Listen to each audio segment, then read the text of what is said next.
हम वो चाहते हैं कि यो पसीना सूखने से पहले पैसा मिल जाए।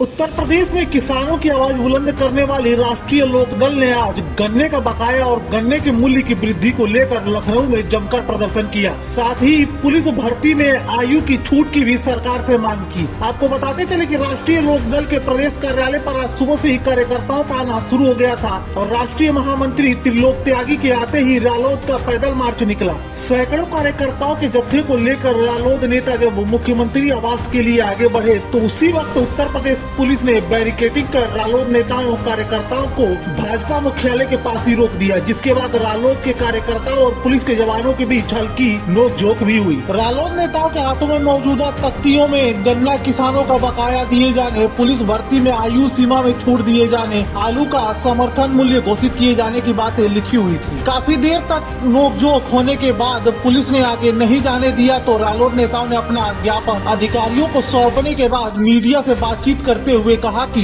उत्तर प्रदेश में चीनी मिलों को चलते हुए 2 महीने हो गए, लेकिन इसके बावजूद भी सरकार ने गन्ने का मूल्य अभी तक घोषित नहीं किया है। तो वहीं उत्तराखंड में भारतीय जनता पार्टी की ही सरकार है और वहां पर गन्ने का मूल्य 400 रुपए प्रति क्विंटल है और हरियाणा में भी बीजेपी की ही सरकार है, जहां किसानों से 395 रुपए प्रति क्विंटल की दर से गन्ना खरीदा जा रहा है। लेकिन उत्तर प्रदेश में सरकार गन्ने का मूल्य नहीं बढ़ा रही है। तो वहीं पुलिस भर्ती को लेकर भी रालोद ने सरकार को जमकर घेरा और कहा कि पुलिस भर्ती की आयु सीमा में छूट दी जाए, क्योंकि कोरोना काल में जो पुलिस भर्ती होनी थी वो टल गई थी, लेकिन अब सभी अभ्यर्थियों की आयु सीमा बढ़ गई है। ऐसे में अब सभी अभ्यर्थियों का ध्यान रखते हुए आयु सीमा में पुलिस अभ्यर्थियों को छूट दी जाए। अगर सरकार हमारी मांगों को पूरा नहीं करती है तो आने वाले समय में हम एक बड़े स्तर पर एक बड़ा प्रदर्शन करेंगे। भाई साहब, धरना प्रदर्शन का एकमात्र उद्देश्य है, पहली चीज हम धरना प्रदर्शन करना नहीं चाहते।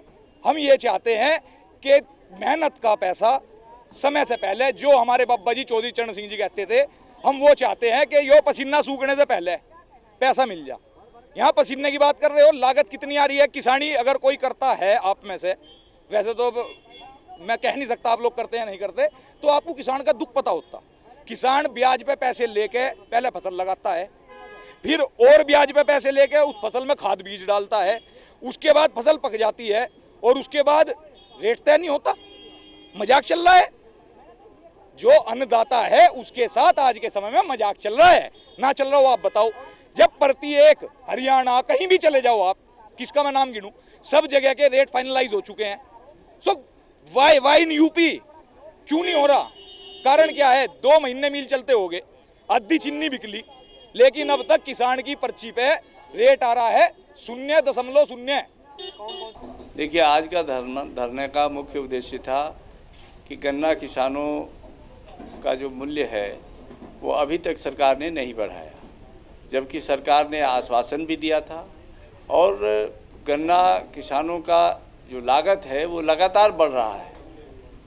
जिस तरह से डीजल के दाम बढ़ रहे थे और कीटनाशक खाद, उसको ध्यान में रखते हुए गन्ने का मूल्य 450 रुपये प्रति क्विंटल होना चाहिए, लेकिन आज भी गन्ने का मूल्य जो है कहीं तो पर्ची पर लिखा ही नहीं जा रहा है।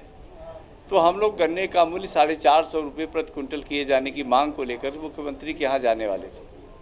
दूसरा, हम लोगों की मांग थी कि जो गन्ने का बकाया है वो ब्याज सहित उसका भुगतान होना चाहिए। सरकार ने वायदा भी किया था, चुनाव में भी कहा था कि हम ब्याज सहित भुगतान कराना चाहते हैं। कानून भी बनाया है, नियम भी बनाया है कि 14 दिन के अंदर अगर किसानों का भुगतान नहीं होता है तो हम ब्याज सहित भुगतान कराएंगे। वो भी नहीं हुआ, तो हम लोग उसकी याद दिलाने के लिए कि गन्ने का जो बकाया है उसका ब्याज सहित भुगतान कराया जाए। तीसरा, एक महत्वपूर्ण मांग थी कि जो पुलिस की भर्ती में जो विज्ञापन निकला है उसमें उम्र सीमा बढ़ाने की बजाय 1 साल घटा दिया गया है। ये नौजवानों के साथ नाइंसाफ़ी है। 1 साल कोरोना के कारण 2-3 साल तो भर्ती नहीं हुई, तो जो भर्ती नहीं हुई तो नौजवान जो तैयारी किया हुआ था उसकी किसी की उम्र 6 महीने ज़्यादा हो गई, किसी की साल भर ज़्यादा हुई। सरकार को हमारी मांग है कि उनकी उम्र सीमा की छूट करनी चाहिए, चाहे वो सामान्य वर्ग का हो या पिछड़े वर्ग का हो, उम्र सीमा में छूट देनी चाहिए। चौथा, एक मांग थी कि आलू का जो है मिनिमम सपोर्ट प्राइस घोषित किया जाए ताकि उससे कम रेट पर आलू को न बाज़ार में बेचा जाए। ये हमारी मुख्य मांगे थी।